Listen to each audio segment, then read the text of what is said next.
The Chat Show. Hi, Hey, how you doing? Can you hear me okay? I can hear you perfectly. Can you hear me? I sure can. Oh, look, we're matching with our specs. I didn't even do this intentionally, but I love it. Well, my glasses are because I'm a geezer and I can't see anything. I'm looking up here, looking. My glasses have But stopped me from getting an eye twitch from looking at a computer for so long. uh, well, I can see long distance. I can look out there and see everything, but when I'm looking at a screen or reading something, I got to have my geezer glasses. Oh, do you know what? I've always wanted to ask you. So obviously, as you know, I'm English, and you Yeah, always refer to you and your boy squad as the geezers. yeah. Now, what to you is the definition of a geezer? Because in England, we have our own definition of it.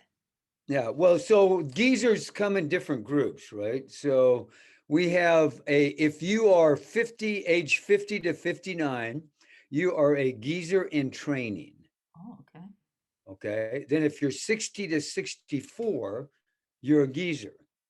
Okay. But 65 to 69, you're a super geezer. Okay. Okay. And 70 to 74, you're a super stud geezer. Oh. And if you're 75 plus, you're just a golden geezer. This is the best. Yeah. So in June, I'll be a golden geezer. Golden geezer. I hope the kids are gonna get you a t-shirt saying that. If not, I'll get one. Yeah, we have them. We've got them up there, but they change every year. We've just got to get some more made. We put geezers rule, then we put the age group on the back, and it's kind of fun. It's amazing because I go over and usually on 2 or 3 days a week, I'll go to the beach and walk on the beach and take my dog with me. And you'd be amazed of all the geezers that are out there, and the mambas. The geezers are with the mambas. Mambas are mothers against making bingo arms. Oh, So that's so good. I know. Yeah, so the Mambas work out Tuesday and Thursday at Mike's gym, and the Geezers work out Monday, Wednesday, and Fridays. So my wife runs the Mambas class, and they train and have fun. I think it just gives them an excuse to get together and then go to lunch and drink wine. That's fine. Yeah, absolutely. I think that should start before you become a mamba. I think that should just. Well, I think it did. It's just kind of prolonging where they drink a little bit more wine now. Yeah. I mean, what a time to be alive, right? Like whatever makes you happy. Absolutely. Absolutely. Coach B, I just want to say thank you so much for like being willing to do this. Obviously, it's not a super fancy anything, as you know. Like England's still very much in lockdown. Mm. And so, like, I manage a gym in central London, and I've obviously been out to train with you and Sage a couple of times. And I did my level one in San Diego with Bo back in the day. I think it's Oh actually coming yeah. up to about 9 years now, which blows Oh, my mind yeah. because Yeah. I remember it like it was yesterday. And I remember you coaching it. And I just remember I was still very new to the whole weightlifting thing. And I kind of just got into CrossFit, but I just knew that I loved snatching. That was like my main thing. Right. And I remember you walked in and you just looked straight across the gym and you looked at one person, you were like, you need to drop your bum lower. And I just looked at him, I was like, how does he know that? I was like, how could you tell that from? And I was like, that's my goal. I was like, that is what I want to be able to achieve in my coaching. I was like, I want to stand at one end of the room and be like, move your feet and be like on the money. Yeah. Yeah. Well, come on. I'm 75, right? And so, I mean, I've been doing this since what? God was a corporal in the Marine Corps, I mean, it's just one of those things that, I started my coaching journey in what, 1965 was when I really started coaching and, taking it seriously. And then I just gone through the ages and I've probably made every mistake there ever is or ever was as a coach. But with age comes a little bit more wisdom and you study and you just are able to see things. Yeah, I can look one way over here and see somebody over here, doing something wrong, and I'll immediately focus back over here until, nah, you're too far back on your heels when you pull. You got to be more flat-footed, and yesterday, as an example, I had a group come up from Washington, a husband and a wife, and I'm coaching her and I'm watching him and I'm making corrections to him as I'm coaching her. And he says to me, "How did you see that? You weren't even looking at me." I told him, I said, "I see everything." Well, as a school teacher, as a high school physical education weight room instructor, I had 15, 16, and 17-year-olds in my class. And so can you imagine? I had to be able to see everything. Yeah, I can imagine. So Yeah. actually, what I've noticed is like I'm not a massive fan on Googling people because I still think that's a bit strange. I'm still very much like I like to actually get to meet people and talk to them, and Uh-huh. maybe I should do my research more on people. But I feel the whole concept of being able to learn something about someone through the internet is still very like weird. Yeah. Well, it is, but at the same time, I think, I, I mean, the internet has brought me, even at my age, to still be able to coach and be able to watch videos of the best in the world and pick out flaws, how simple they may be or how minor it may be. I can still say, okay, well, that's why he missed that. Oh, geez, that was a good make, or it's a bad miss, or it was a good miss and a bad make. I mean, I can put those all together, and here's why. And before, I never had that ability because the internet wasn't here. There was no YouTube. Back in the 60s and 70s, I mean, we didn't even have phones. You had a landline and that was it. And so if you were lucky to get a VHS video, which is one of those big ones like this, I then had the you were able VHS. to, Don't you worry, I'm with you on the yeah, VHS. yeah, yeah. So that was, if you could get videos like that, and a company called Iron Mine out of Northern California would produce these videos, and I'd buy everything, and I'd show them in my PE classes, and so I'd be walking around coaching, and these videos would be playing so the kids could kind of watch and see how these lifters were doing stuff, and then we could coach, and they could be watching. Oh, I see what you mean, coach. I see what you mean, and that's something that is I didn't understand until I saw it on video. So For sure. So can we start from the beginning and learn about you? How, because actually when you Google you, there's not that many photos that come up of you in your heyday of weightlifting. And obviously you are like the godfather of, you pretty much made, you got weightlifting on the map in terms of making it so accessible to everyone through CrossFit. So you've done a right. massive thing for the sport of weightlifting. Yeah, I was very fortunate. As a weightlifter, I actually played football at the University of Notre Dame, which is a very prestigious university in the States. And football was what they're known for their education, but I went there to play football. I didn't go there to get my education. I'm not that smart. But it was interesting because my coach was a Catholic priest by the name of Father Lang. And Father Lang, back in the 60s, weightlifting, Olympic style weightlifting wasn't even out there. I mean, it was three lifts that no one knew about: the clean and press, the snatch, and the clean and jerk. But Father Lang taught that at his gym, that not the university, he had to fund and pay for himself. And so when I went to Notre Dame, I needed to gain some weight for football. And so I went down to the weight room, and Father Lang became my coach. And I just took to it like, duck to water. I mean, I loved it. The clean and press, the snatch, the clean and jerk. And so I went from 165, 75 kilo athlete to an 80 kilo athlete.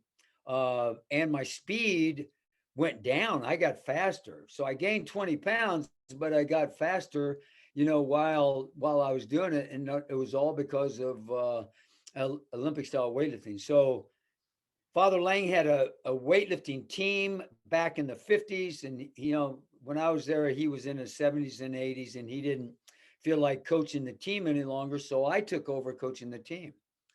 And that's where my coaching started, was in 1965. And I was only 22, 21, 22.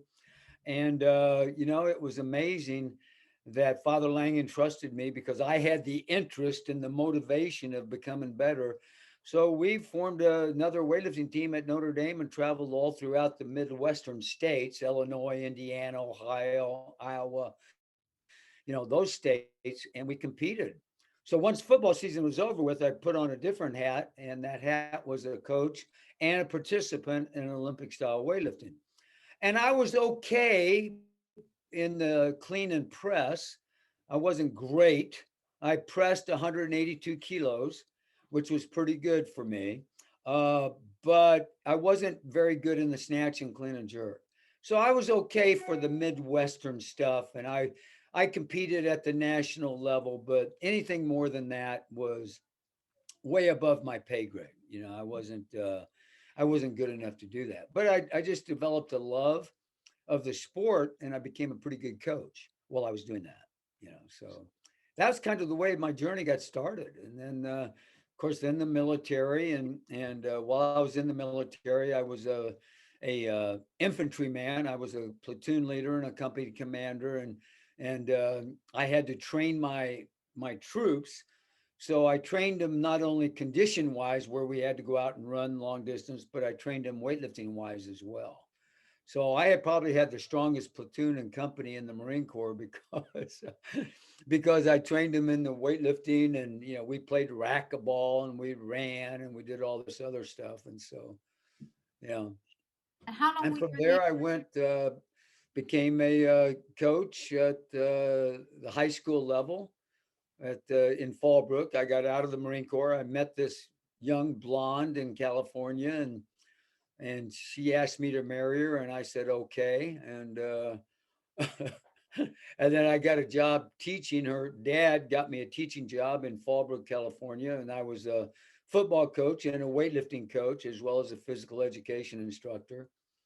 And then I've been doing that. I did that until 2008 when I retired from teaching, and then I went full time with CrossFit weightlifting. In 2005, Glassman brought me on board to teach his athletes how to snatch and clean and jerk. And then he asked me to come along for the ride and be part of doing certifications and things like that. And I did, and it became very successful. So I was very blessed to, have Coach Glassman, see something in me as far as my teaching and coaching ability. And then, we had goals, and it just CrossFit took off. And as CrossFit took off, so did the snatch and clean and jerk. And, you know, now, I mean, weightlifting throughout the world has really, really grown, so Oh, it's 100. all basically, in my mind, it's all because of CrossFit. Yeah, no, I mean, so how long do you consider yourself like that you've always been a coach more than you've been an athlete? In my early years, I was definitely an athlete. I mean, I was a good football player. I was a good weightlifter. I wasn't a great football player. I could have played professional football in the Canadian ranks, but I got injured or blew out my knee.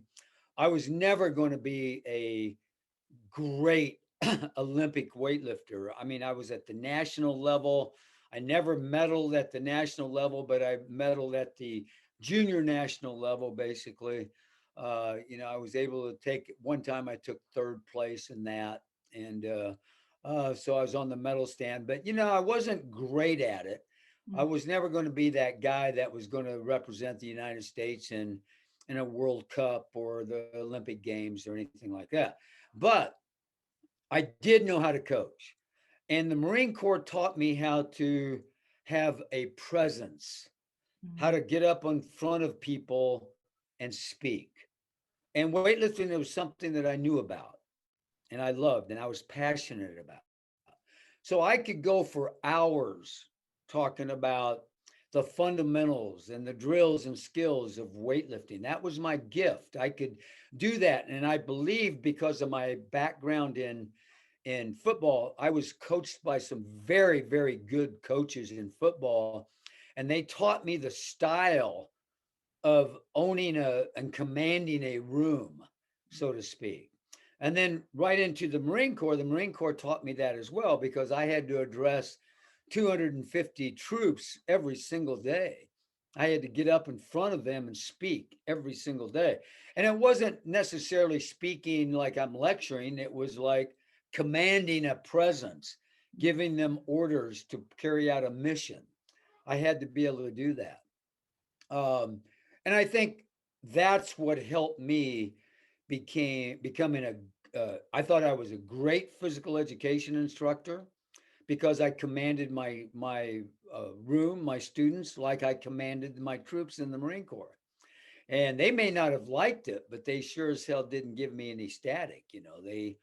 They knew, oh God, Coach B, he's like a Marine. He will kick our butts, type thing. So I've been very blessed with the things that I've been able to, have given to me so that I could carry out the mission that I have. And that's for me, the mission is I want to be the best Olympic style coach that Mike Burgener, Coach B, can be. I don't want to be, I'm not going to be a Tim Swords, who's the Olympic coach of the United States. I'm not going to be a Michaela, who's over there in England. I mean, but I want to be the best coach that Coach B can be. So I study my ass off. I work hard, and I have a great deal of passion for the Olympic lifts. No, I mean, you're definitely an excellent coach. I mean, even when I came to your house, even though I'd already met you before and I'd met the family, that 2 hours was probably the most intense 2 hours of my life. I just felt like you just sat there in your rocking chair watching me, and I was like, don't make any mistakes, don't make any mistakes. Oh my god. But it all stuck with me, I, so that's good. That's great. So even though at the end you're like, let's have a hug and let's go, I'm like, oh, my heart. So, coach, yeah, it's people are amazing. Yesterday, these kids came in and I'm started coaching his wife, and he jumped in, and I started coaching him. And about, I don't know, halfway through the session, he says, "With respect, I want to tell you, you scare me." yeah, And I said, "What?" He says, "Well, just the way that you command this room, and you told me to get my ass between my heels and get my chest up, and you said it in such a way that, oh crap, I hope I don't piss this guy off. But that's just the way I coach. That was the way I operated as an officer in the Marine Corps, as well. So that became my style. And no, I'm I pretty think intense anyway. So, yeah, I it's think just, it's a great style. Like you obviously, people obviously respect you so much for your way of teaching and what you tell them. So I mean, it's if anything, it's a testament to you and like everything that you've learned up to this point. That when you speak, people are like, okay, I'm listening. well, thank you. I appreciate that. Means a lot. Oh, 100%. So I'm really interested, like I'm a bit of a nerd in terms of like the learning like weightlifting history and like how things used to be because obviously now everything's adapted, like everything has evolved, right? Like barbells have got better, plates have got better, lifting halls have got better, lifting platforms have got better. And I love to kind of look back at the original, and I actually did a whole little podcast segment on the evolution of the barbell because now we're so used to having all our varieties of barbells, right? But actually, when you go back to, not even that long ago, really, and you see how the bar has evolved, I think a lot of Right. people don't know that. Right. So when you started lifting, what were kind of like do you remember roughly what the totals were that people kind of had to hit compared to what totals are like now, for example, people would have to Oh, hit? well, back in the day, I mean, first of all, the barbells, there was only one barbell that was any good in the United States, and that was a York barbell. York was funded and founded by the real godfather of weightlifting in the United States was a guy by the name of Bob Hoffman. And you can Google Bob Hoffman and look him up, and he's an old guy. I mean, he's dead now, but he was actually a soldier in World War One, and he got out. He won a lot of hero medals in the war. But anyway, he founded a Hoffman Foundry in York, Pennsylvania, and he sold oil. Basically, he became a gazillionaire selling oil, but he always liked and enjoyed physical culture. He loved bodybuilding. And weightlifting was part of that culture back then. So the York Barbell Club and the York plates, and then the nutrition that came on with the protein powders and the protein bars, was all started by Bob Hoffman. And back then, there were no bumper plates, and everything was in pounds. And so as you come up, and then when you did the three lifts, you did a clean and then an Olympic press. And then when you bring it down, the referee would give you the down signal. And when you'd bring it down, you couldn't drop it. You had to bring it down to your shoulders, then your waist, and then you had to squat it down below your knees, and then you could drop it. Once the bar was below the knees, then you could drop it. Those were the rules. And nowadays, I mean, my God. And then as we got better and better and better, then Hoffman started, getting bumper plates, but the York barbell was still the best bar. And then all of a sudden, the Swedish bar Alico came calling. Alico was all over Europe, and and it was in Russia and so on and so forth, but not in the United States. But then they started coming over to the United States, and that Swedish steel, you could actually have more flex in the bar, so you could lift more. And then, they made it mandatory that everything was done in kilos. So in the United States, everything was in pounds, and then you go to Europe and you go to kilos, and you'd be confused as hell. So in the United States, they said, okay, we're doing everything that the International Weightlifting Federation does. We're going to make everything kilos. So later in my career, I had to learn kilos. And so for me to go from pounds to kilos was a big change for us. And so we had to start thinking kilos. I mean, I don't even think in pounds right now. I think everything's in kilos. If somebody came up to me and says, if it's an even number, like, what is 275 pounds? I could say, well, that's 125 kilos. But if they said, what is 297 pounds? Oh shit, I got to get out my calculator and figure it out, because I can go to kilos and I understand it, and I can tell you how many kilos is pounds, but to figure it out, I wouldn't be able to do that. I feel that I do it now. So I started all my weightlifting and CrossFit when I lived in Canada. So that was all obviously in pounds. And then I moved back to the UK and everything was in kilos. Right. And still to this day, whenever I come to the US, I just always pray that they have colored bumpers. Yeah. Because now I'm just like, go by the colors. I'm like, if it's yellow, Yeah. it's probably about 15 kilos. Like, Right. we know where Right. we're going with that one. I was like, I Right. can figure that out because it's so much. Right. Well, it's interesting because, when I look at the colored bumpers, I can have two reds on there, and that's easy because 55 kilos is 20, or 55 pounds is 25 kilos. That's an easy one. But, and the blues are, they're 45 pounds, but they're 20 kilos. So that's 44 pounds. But the yellows now, okay, well, that's 35 pounds, but it's 33. It's 35 pounds, but it's 15 kilos, which is 33 pounds. Well, now we start creeping down, and it's like, okay, well, geez, that's 205 pounds. What is that? That's, 93 kilos or thereabouts, so it's like, oh, Jesus. So, it's, I just go kilos. Everything in my gym is kilos. It's not pounds. I don't even mess around with it. And all the weightlifting in the United States is all, all kilos, except when you go to CrossFit boxes. Yeah, the most confusing part for sure. Exactly. So when you started, obviously when your coach was kind of teaching you, in terms of obviously, like you said, you didn't have the internet, we didn't have what we had now. Where did he get his kind of like ideology of programming? So I'm a massive buff on learning where people come from programming. I followed some that yourself and Sage have done before. And I actually personally really like the American style of programming. Mm. And I did some stuff with Glenn Pendley as well. Rest in peace. What a legend. Right. So where did obviously like when like you said you kind of started weightlifting back in the day. Where did his kind of method come from? Was it like a European basis or? No, I think Father Lang was a big power lifter. He was the fourth strongest man in the United States at one time.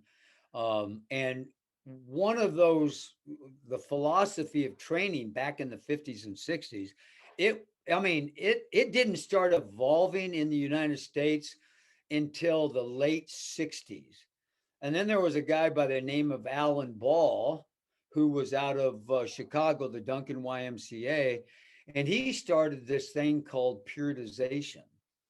And periodization had been around with the Russians forever, but in the United States, periodization, no one knew what the hell periodization was. They just did 5 sets of 5.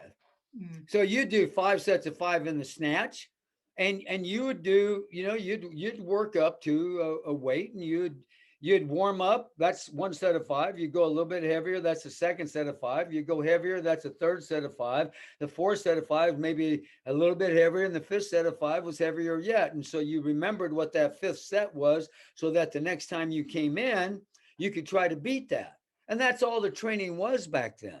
Everything was 5 sets of 5, 5 sets of 5 in the squat, 5 sets of 5 in the cleans, 5 sets of 5 in the clean and jerk, 5 sets of 5 in the snatch. And you know what? With the philosophy of just getting, progressively overloading, we got stronger. No one knew what the hell they were doing. Father Lang knew what he was doing, but no one else did. And then all of a sudden, you get good at something, or you get where you get interested in something. So now all of a sudden, York Barbell Club had a magazine called Strength and Health, right? So I would buy Strength and Health every month, and I would read it front to back, cover. I mean, I took every supplement there was because I wanted to look like these guys. I didn't understand genetics, and I just knew I had to eat a lot of food, and I had to take these supplements, and I might look like Mr. America, John Grimmick. We were so dumb. We had no clue what the hell was going on. But we did know how to work hard and how to train hard, and therefore we made progress. And then Alan Ball in like 1968, 1969 came up with this system. It was kind of like that wheel that keeps going around. And the farther away you got from this national meet, which was the center, then you started doing stuff way up here that was called high volume, low intensity. And then you would mark off 4-week cycles, and you would change the high volume, low intensity to medium volume, medium intensity into the final 4-week cycle, which would be low volume, high intensity. And then the next week you might take off. And then the next week you go back to high volume, but low intensity, but higher intensity that you did in the first cycle. And that's how periodization for us started working. So I started calculating when the national championships were and how many meets I wanted to go to. So I made these little markers on that big circle called, I don't know what the hell he called it, but he explained it to us. And that's later on, I figured out, well, that's what periodization is all about. And all of a sudden, we started making humongous gains. I mean, we're making gains before, but all of a sudden, when we started varying the intensity and coming up with programming that was very succinct to our meet schedule and our weaknesses, not everybody trained the same. I mean, if I trained one way, it was because I trained I did the clean and press, the snatch, clean and jerk, but I had other weaknesses that I had to train. But my buddies that I was coaching, they had different weaknesses than I did. So they're going to clean and press, snatch, and clean and jerk, but I'm going to coach their weaknesses. And that whole periodization model just adhered to your strengths, yes, and the things we had to do, yes, but it really worked on our weaknesses. So we've always said we're going to snatch. Today, we're going to snatch, we're going to clean and jerk, because they eliminated the clean and press. We're going to snatch, we're going to clean and jerk, and we're going to work our weaknesses. Nice. And we're going to figure out where we are in our cycle according to what meets that we want to go to that are very important for us. for me, everything's been about the national championships. Right. And my son Casey, it was about the national championships, but it was also about the junior world championships, the world championships, you know, every 4 years, the Olympic Games. So I had to really manipulate those variables according to him and when his training schedules were, so that he could be the best that he could be at the time he needed to be there. So did you just kind of like take obviously what you were taught in programming and did you start adding any like external like European influences into all of that along the way and kind of I'm assuming like Yeah, the guy from Russia called Medvedev, he was a big he was a big periodization guy, and you know, he wrote a lot of articles that we didn't have access to until the 80s and 90s. I mean, obviously in the 70s, I was a different coach than I was when I became, you know, when the internet started coming out there and YouTube started, you know, coming there, you know, and you had this thing called email that all of a sudden came about, and you could start writing people and asking questions, and people were very open. I mean, these coaches had email addresses, and all of a sudden you'd write them an email and they'd write you back, you know. So, and then, you know, with the video analysis, and like I said, with YouTube coming out, and all of a sudden my brain just blew up with, you know, the things that I could learn and the questions I could ask. And, you know, and I came up with I asked all kinds of questions from all kinds of coaches, you know, and I never, ever stopped learning. Even today at 75, I continue to learn and try to get better at my craft, you know. And, so, you know, it's just, it's a world that has evolved, and you go from not knowing anything but being very passionate about it to learning a lot more and still being very passionate about it. And the people that reap the benefits are your athletes. for sure. Did you ever notice that there was like one thing in particular that when you changed it made a massive difference to your athletes that you were coaching at the time? Was it like that one moment you're like, oh, Yeah. Yeah. That one moment for me was switching over to more front squats than back squats. Yeah. I feel like, you know, you obviously we want a back squat, but for me, the front squat is so specific to the Olympic lifts. And I just came up with a philosophy. I'm gonna work in a training week. I'm going to squat 4 times, and in that training week, I'm going to do 3 front squats, and I'm going to do 1 back squat. So week one of the cycle, of a 4 week cycle, I'm going to front squat, front squat, front squat, back squat. But week two, I'm going to front squat, back squat, and then front squat. Week three, I'm going to front squat, back squat, front squat, front squat. In week four, I'm going to back squat first, and then front squat, front squat, front squat. So I change the time, always front squat 3 times, you know, 3 times a week, but I'm going to insert them at different times in different places for the week that we're training. So for me, when I started doing more front squats than back squats, my upper thoracic area and my lumbar area became extremely strong. And from there, I could start doing things like the Zotz press. You know, Victor Zotz from Russia was a big lifter back in the 80s. And he came up with this exercise that he would do a front squat. While he was in a front squat, he would do presses. And we call them Zotz presses. And I went one step farther. We started doing that same exercise with overhead squats. So we'd be a snatch grip, and then we put the bar behind our back, and then we do presses while we're in that deep snatch position. And all of a sudden, our upper area of that thoracic area and that lumbar area, they just became like rocks, extremely strong. And so for me, the front squat became the one thing that I changed that made my lifters a lot better. interesting. That's really fascinating because I know a lot of like European programs focus very heavily on the back squat. Yeah.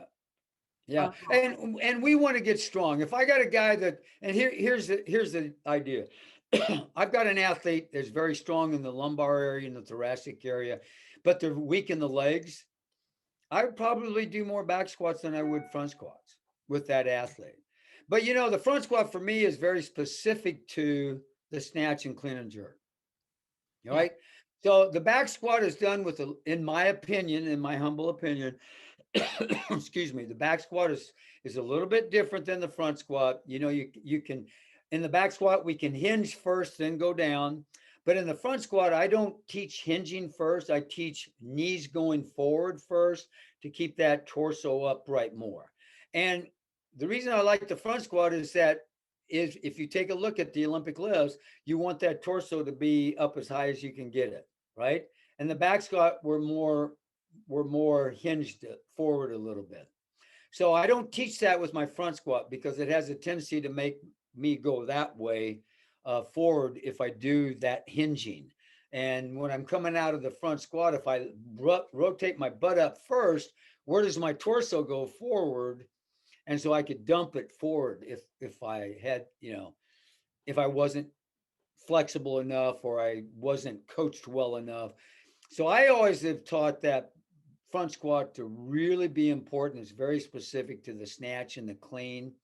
But at the same time, I do, if I got an athlete that needs to be much, much stronger, I do deadlifts, and I do Louis Simmons style deadlifts, and I do all kinds of different squatting. We do isometric squatting, we would do eccentric squatting, we would do all, and that's generally typically with the bar on the back when we do those. Fascinating. That's really interesting. And I guess like with your front squat, with your 4 week cycles, you would kind of like hypertrophy the start and then just get heavier and heavier, lower. Yeah, that's a great question, because in my 4 week cycles, in the front squat, my volume would be increased by sets. It would never be increased by reps. So like hypertrophy, would be 3 sets of 10 as an example. That's 30 reps. But in the front squat, I would attack it by doing 10 sets of 3.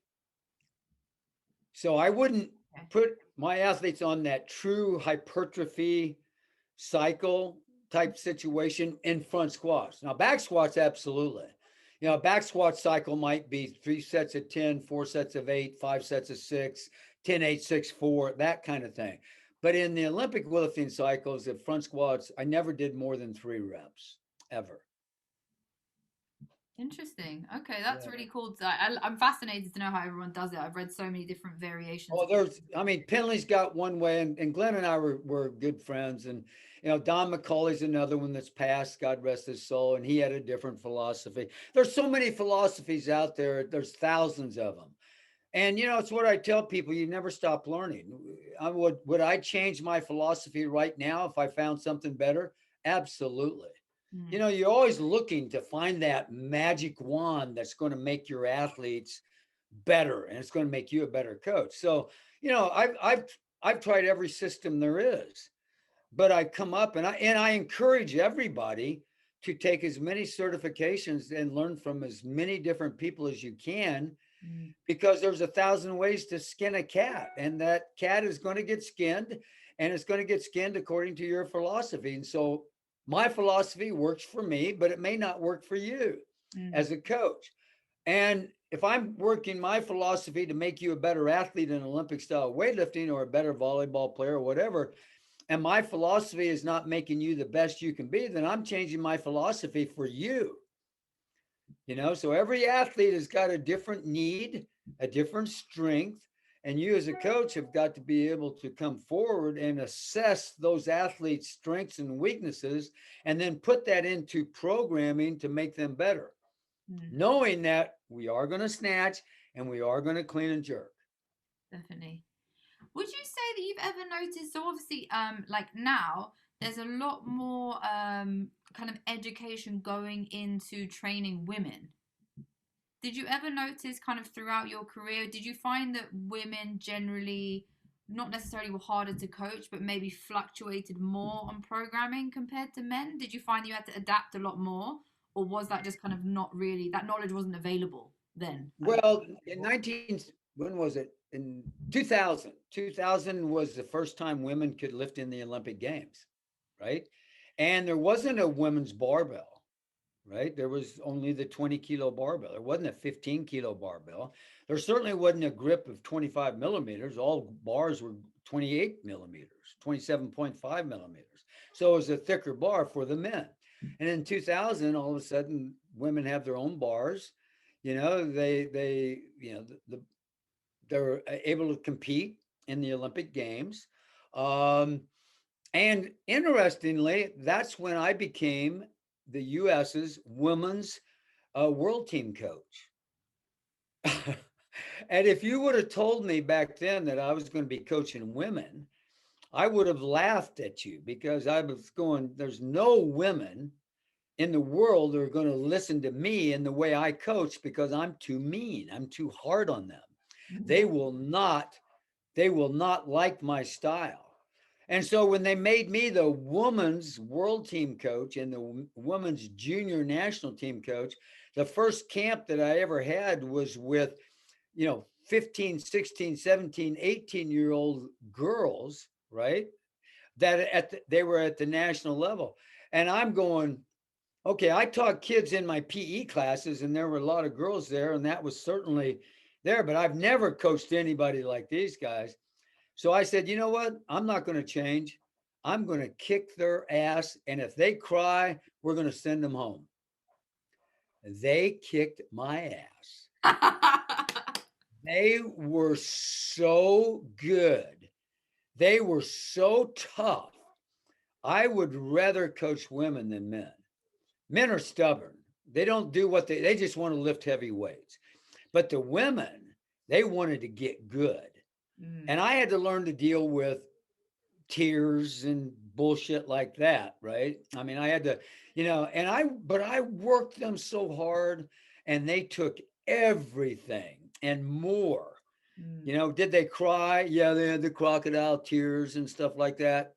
I did not care.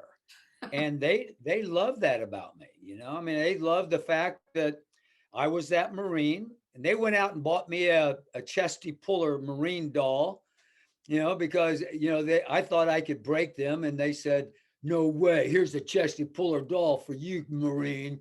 And that's the way they, and all of a sudden we had this healthy respect. I loved my girls. I would die for them, and I worked their butts off, but boy, they took everything that I had to dish out, and they were very, very tough. And so, that's why I think Sage and I are so close, is because she's one tough cookie, and she's got 3 brothers, and the brothers are pretty tough customers, but they know that Sage is daddy's girl. And if they mess with Sage, they're going to have to mess with dad. So. Yeah, she is amazing. I mean, such a tiny little human and just an absolute weapon. Yeah. So impressive. Yeah, she's pretty special. Yeah. No, that's it. No, that's so great. Like, I think that's basically what your military training was for, right? It was basically preparing you for the women. Right. Yeah, and and the thing that I did is I put all my athletes on the same level. I didn't care whether you were 15 or 18. I didn't care if you were male or female. I didn't care if you were strong or weak. We're all on the same level. I was going to kick your ass, and I was going to make you the best that you could be. I wasn't going to make you to be as good as Tara Knott or Lydia or whoever. I was going to make you be the best that you can be. And when the kids understood that, and early in my teaching, I would never ask them to do anything that I wouldn't do myself. And so early in my teaching, I got out of the Marine Corps, and I ran with my kids. I mean, I had 5 physical education classes, and I ran every class with every class. And then as I got older and my knees started getting bad, I started riding bicycles. But I was out there working out with them. I wouldn't lift weights with them because I was coaching them. But at lunchtime or during breaks, they would always see me lifting weights. So they knew that I was doing the exact same things that I was asking them to do. Maybe as I got older, towards the end of my teaching career, I wouldn't do as much, but I always worked out. They'd come in at lunchtime and they'd see me on the rower, Mm, or they'd be on the Schwinn Airdyne bicycle. They'd see me working out, So that was very important to my leadership, is that you never ask somebody to do something that you're not willing to do yourself. Lead by example. Those are very strong in my vocabulary for coaching. definitely, for sure. So I mean, like you said, fast forward to now, you are the golden geezer of weightlifting. Like you have propelled weightlifting into. I mean, I moved back to London probably about 5 years ago, and there was two weightlifting clubs, three actually, in the middle of nowhere. No one really CrossFit was kind of just coming up a little bit on the map. Fast forward 2 years, there's weightlifting clubs everywhere now. There's weightlifting coaches remotely. Suddenly everyone's got this massive focus, which is amazing, right? Yeah. And it's all really, to be fair, I feel like it's you and your family that created this, well, get good at weightlifting is great, get good at it, and then you can encompass that with your CrossFit training. And I think obviously, CrossFit allowed people, I think everyone starts CrossFit and loves everything about it, and then you kind of have the handful of people that kind of go down a different route. So it might be the weightlifting, the strength training, the gymnastics, and then obviously you've got the ones that are the all-rounders. But yeah, I feel like the way you kind of brought it up, and then through the certifications, you made weightlifting exciting, modern, and accessible to everyone. Do you ever just sit back and be like, well done, pat on the back? No, because that was given to me. I mean, I had the idea of, before CrossFit, I had the idea that we needed to go into as a weightlifting world, US weightlifting, British weightlifting. If we were going to be good down the road, we needed to get into the elementary schools. We needed to get into the, pre-high school years, that junior high, middle school years.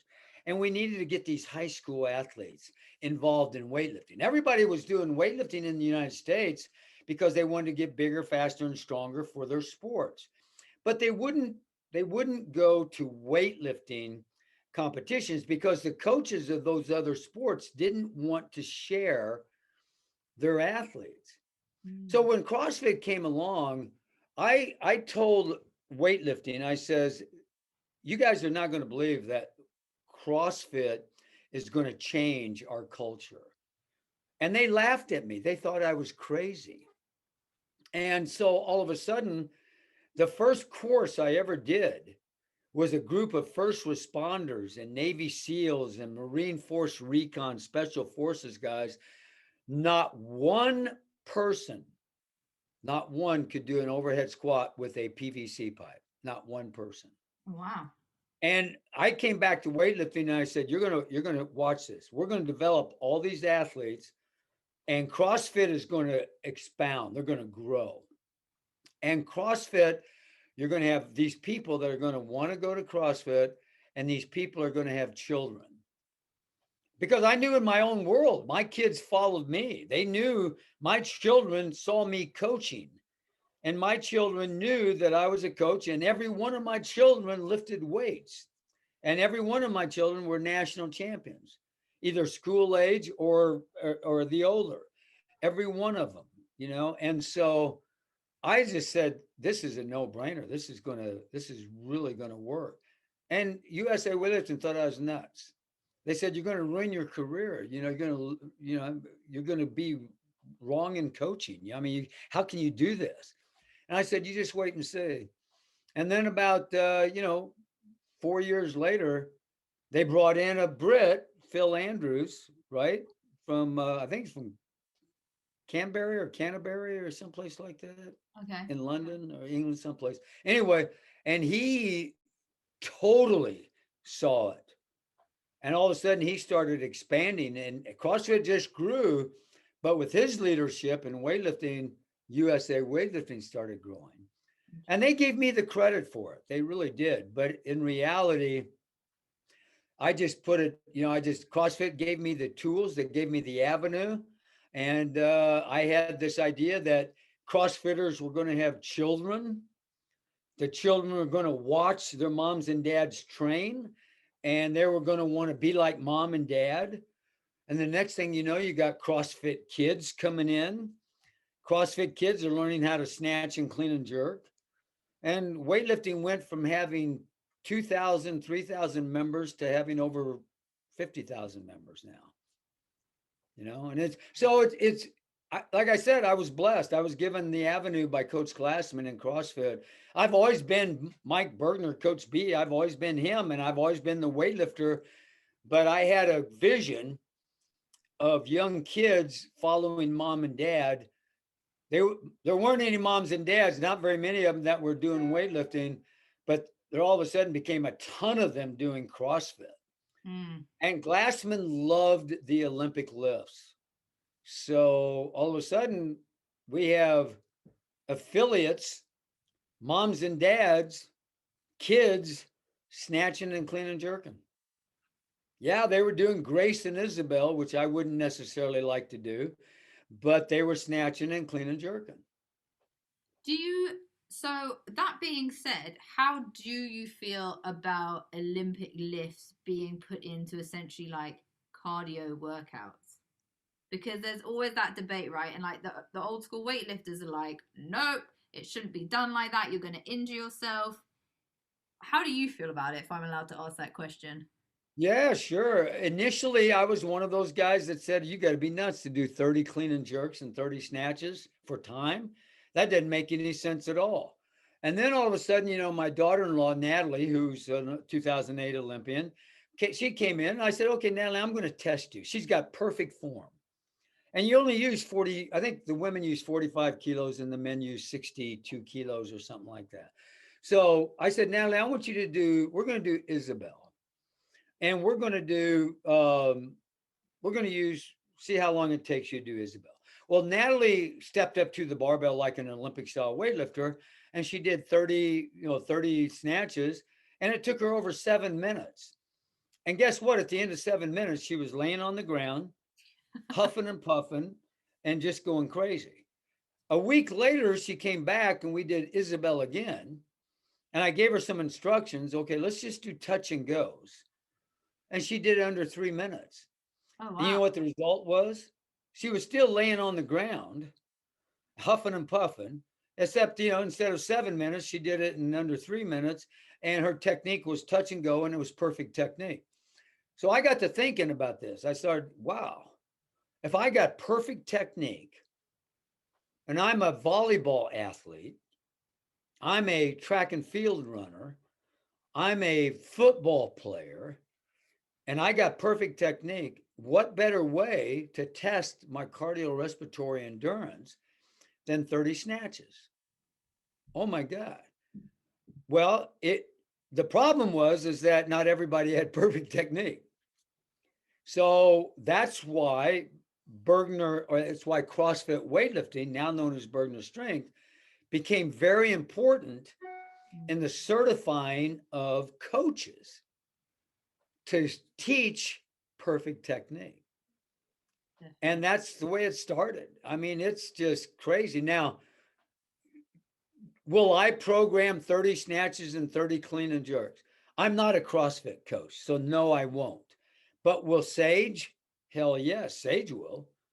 But I just won't do it. But am I afraid to say, Grace and Isabel, I love it. I think it's outstanding as long as you got good technique. I mean, and then there's bad technique out. There's guys that can snatch with good technique, but when they go put that time component in there, they do rounded back, stiff-legged deadlifts to muscle snatches. And it's ugly. But I've had to learn to accept that. So I've had to learn to change with the times, Do I like it? No, I wouldn't do bad technique, Isabel and Grace's. I wouldn't do bad technique. And if my athletes did bad technique, I would encourage them not to go as fast. I'd have them do like Natalie. I'm doing a sub 3 minute. Isabel is pretty damn good. Yeah. And I mean, she did it with, excellent technique all the way through. Of course, she snatched 105 kilos.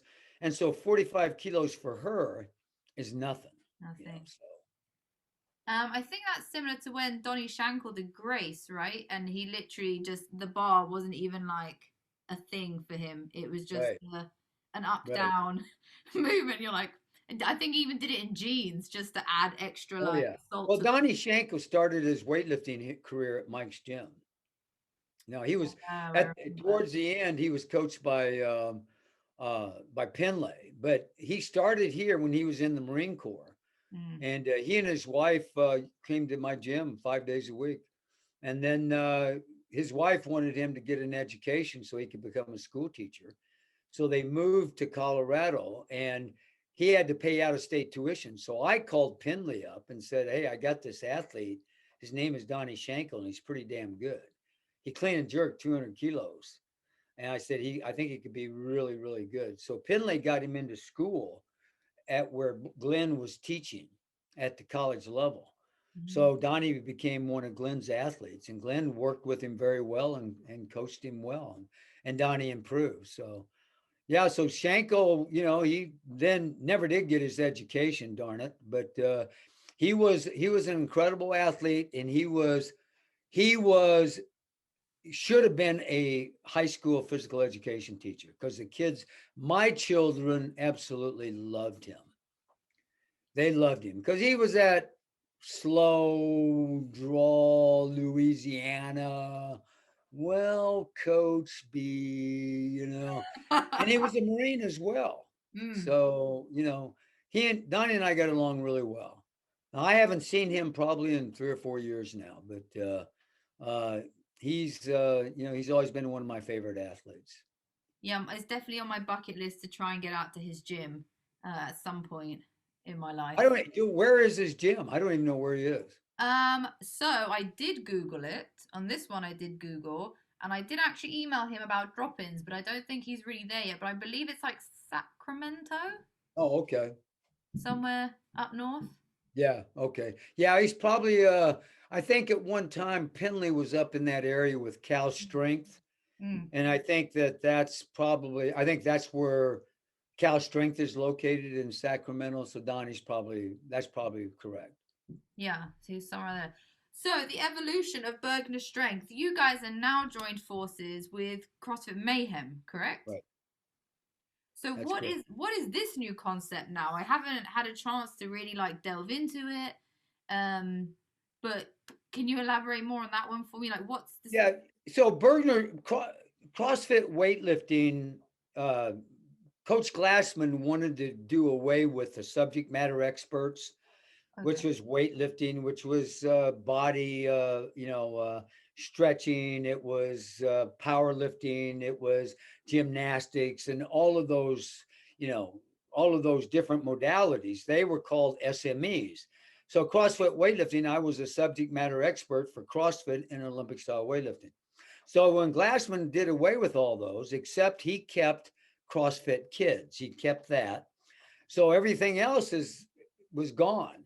So we knew that was going to happen. Coach gave us he told us, he says, there's going to be some changes, in the future. So we kind of felt like that, okay, they're going to do away with CrossFit weightlifting. So we had to come up with the curriculum is something that I put together. So I own the curriculum of CrossFit weightlifting. So my son Bo developed an LLC in the United States, and he called it Burgener Strength, right? So CrossFit owned CrossFit weightlifting, but I owned the curriculum. When Glassman did away with CrossFit weightlifting, the subject matters, we switched over right away to Burgener Strength. Now, Burgener Strength is owned by my son Bo, but I still own the curriculum. So it's the curriculum that we continue to work on and improve. Well, CrossFit Mayhem, which are big fans of Burgener Strength and Burgeners in general, and we love them. They're big Notre Dame fans. And so we kind of just like evolved, and they asked us if we would like to be part of Mayhem Strength. They would call it Mayhem Strength, Burgener Strength, Mayhem Burgener Strength, and we would program for them in basically the Olympic lifts. So we said, sure. So we put together, and when we say we, not me, but Bo, since he owns Burgener Strength, Bo said, absolutely, we'd be glad to do that. And so he got Sage, and Sage and I flew out to Mayhem and put together a 12-week cycle. And now we've put together another 12-week cycle. And basically, it's Sage is doing the programming for that. And people are having unbelievable results from doing it. So it's been a very fun journey, and it's only been in existence for 3 or 4 months now, but we're really enjoying it. I mean, I really love the fact that like all your kids got into weightlifting, which I think is I feel like normally you'd expect one child to maybe follow the parents, but for all of them, and they all are incredible athletes, and by the sound of it, even like your like sons and daughters-in-laws are also athletes. So it's athletic family all around. But I think it's so wonderful that you've really kept it like as a family unit for the whole business. Yeah, it was. Well, my son Casey's in the Navy, so him and his wife were both 2008 Olympians. So they still do the snatch and clean and jerk, and they teach their children how to do it, and they lead by example, and they have a home gym. But they live in Louisiana. Soon to live, they're moving to Monterey, California, which is about 6 or 7 hours away from us. But he's a Navy guy, and so he doesn't really teach it other than to his family, right? Bo owns Burgener Strength, and he's, him and Sophie, who's from Ireland, and but has lived in the UK for several years. Her mom lives in the UK, and so they are having a child, and they live in Portugal right now, and they run Burgener Strength out of Portugal, and they both lift and teach the level 1, the level 2. Cody, my number 3 son, was a baseball player and really didn't do a lot of weightlifting, now, but early growing up, we always made sure that all of our kids were involved in a sport. Mm. And if they were involved in a sport, they had to do weightlifting to protect their bodies from injury. So Cody was a baseball player, but we made him do weightlifting because we wanted to protect him. And of all my children, Cody potentially was probably the best weightlifter there was. And now he teaches weightlifting at CrossFit boxes and stuff like that, but he doesn't go on circuit with me or anything like that. But he does go in Washington, D.C. and Virginia, he teaches at various boxes, and he's a firefighter, but he during his off time, he teaches weightlifting to his clients. And then of course there's Sage. Sage was soccer, volleyball, water polo, and did weightlifting. And the only two, Casey and Sage, really were the competitive weightlifters more than any of the others. I mean, Bo now runs Burgener Strength, but he competed, but he didn't necessarily like to compete that much. He would just have to go with the family, and we made him compete. And Cody, again, was the same way. He was a baseball player, and he would go with the family and compete. But I always laugh because Cody was probably the strongest of all the children, but he just chose the sport of baseball instead of weightlifting. Well, it's good that you weren't one of those. You weren't those parents that like forced the kids into stuff. Oh, no. He probably would have hated you for that.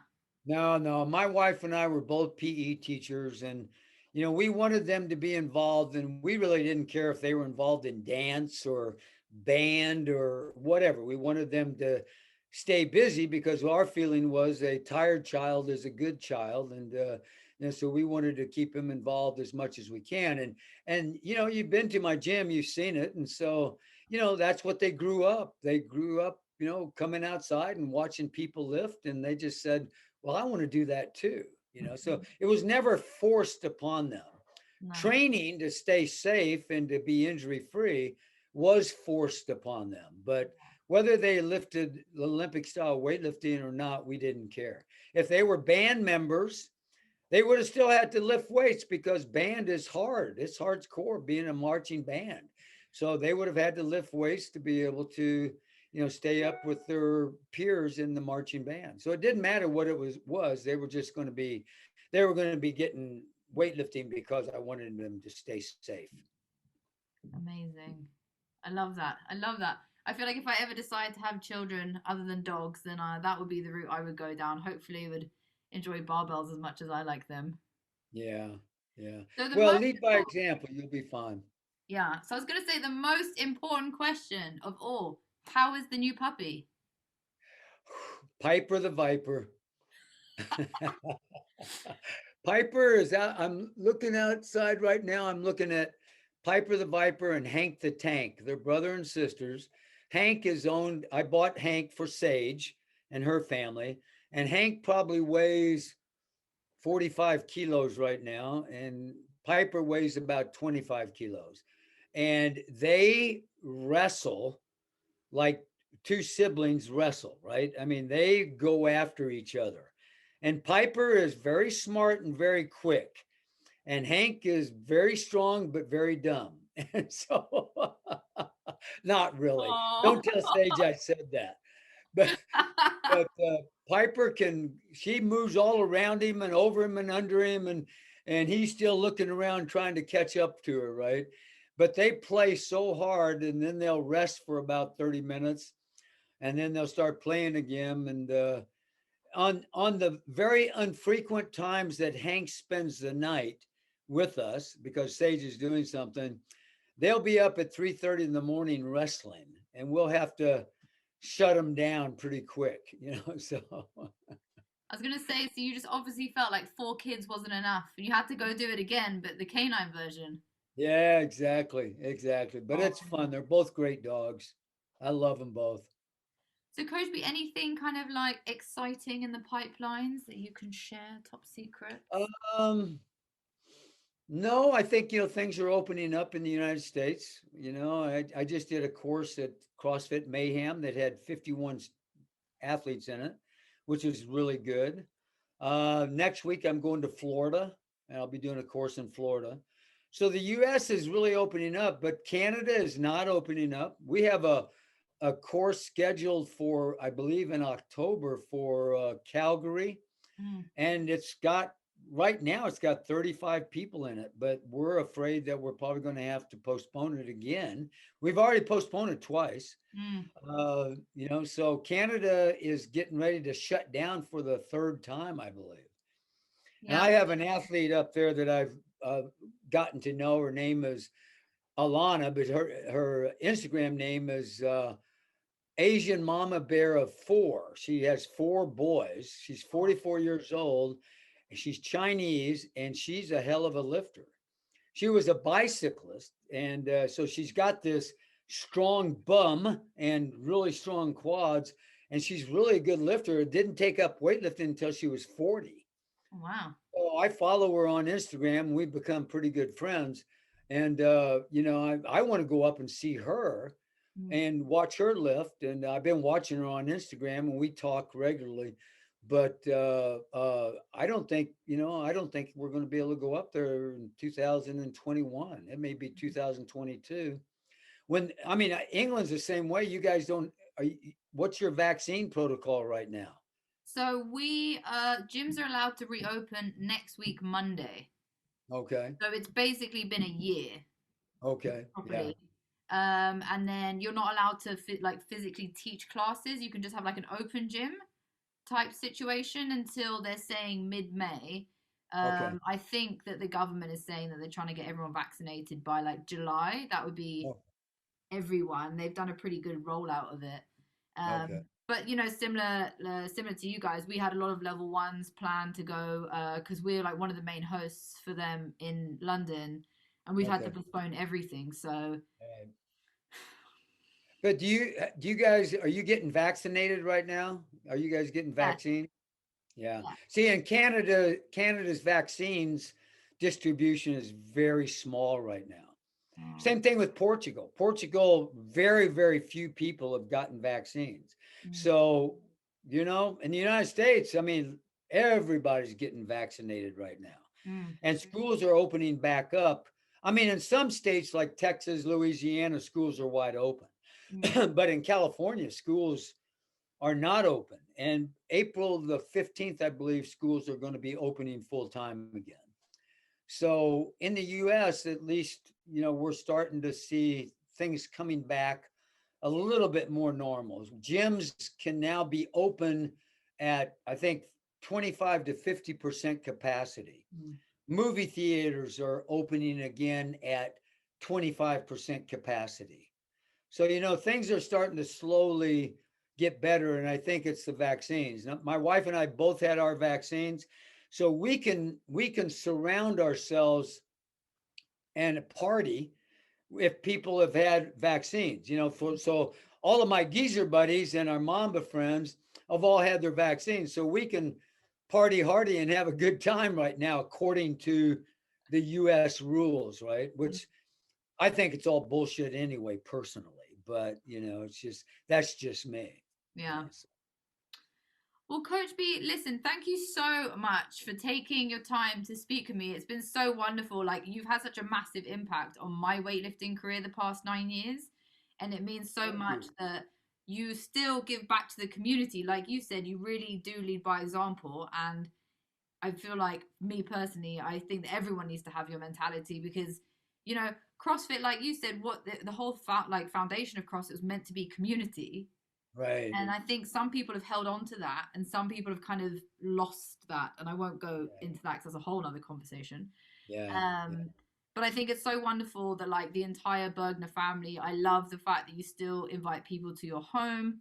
That was amazing for me as well, just to come out and, have that training session with you. And I hope one day I'll still be able to come back out and maybe lift with Sage and her girls.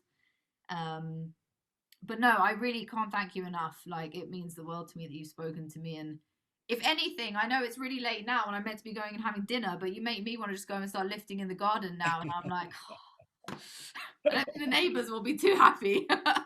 Well, you're always welcome here. You just don't hesitate if you're in the area or you're coming to the States. You're always welcome. So, feel free to anything I can do for you. Just let me know. I would encourage you to look up Michaela Breeze. She was an Olympian for the UK. She's a great. We have a little bit different philosophies on teaching and coaching, but that's okay. She's as passionate about weightlifting as I am. So I've met her a couple times, and I haven't seen her in several years, but she's a hell of a coach. So if you ever Definitely. get a chance to look her up, look her up. I will do, definitely. I think my problem is I have so many women that I'm interviewing for my podcast, and I'm trying to find more men in the industry. Yeah, yeah, I'm yeah. not complaining. I'm all about Yeah, no, don't complain. Doesn't do any good anyway, right? No, exactly. Coach B, I'm going to love you and leave you so I don't take up any more of your time. But again, thank you so much. All my love to the family and the dogs. Thank you too for having me. I really appreciate it. Anytime. And hopefully, I will see you at some point. Not this year, maybe next year. All right. Have a good one. Thank you so much. See you later. Bye-bye. Bye.